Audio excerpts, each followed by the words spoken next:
Hello world, this is Mike with Backwards Machining. Hope everybody's doing well. I figure I'd give you guys an update on the lathe. I got most of it tack welded now. The plate, spindle, I got this bolted down.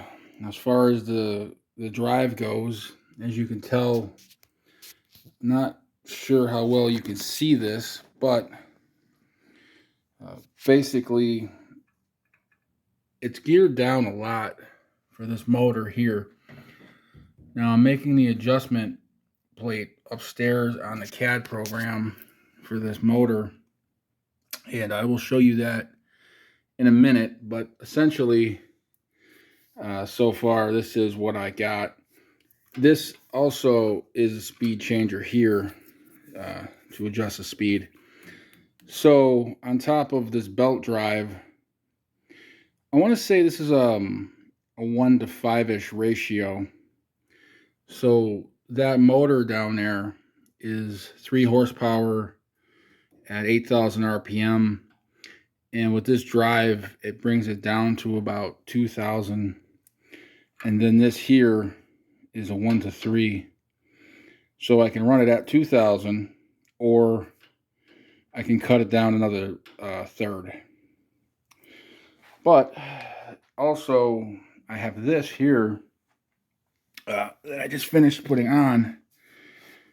Now, not sure how well you can see it. All this is a rheostat, a very big potentiometer.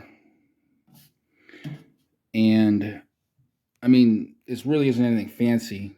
Basically, all you have is a full wave bridge rectifier. So the AC is coming in. It's going to that. I got a few fuses in place. This is the speed control, on and off switch.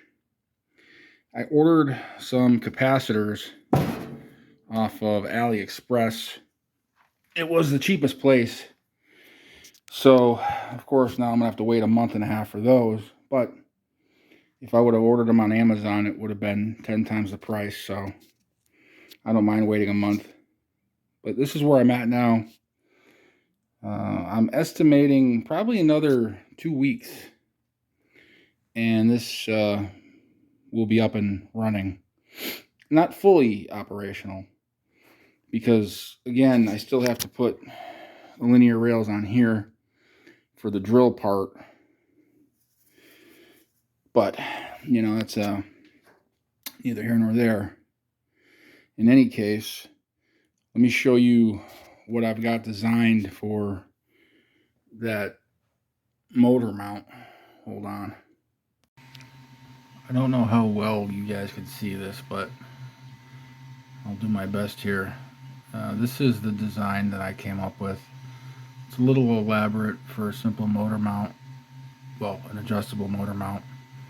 But, I don't know. I'm thinking about adding a spring to make it spring loaded, so I can just tension the spring, because I know belt drives usually have some kind of a tensioner.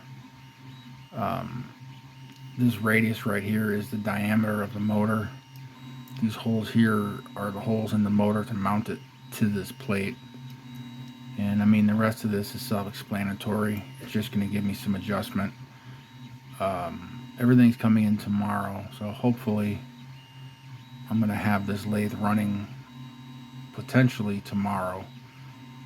I do seem to have everything else. I'm just not too sure about the other part of it, the drilling part of it. But, you know, one step at a time. Anyway, that's it for this video.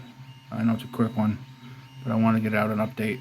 Hope everybody's doing well, and I will catch you later.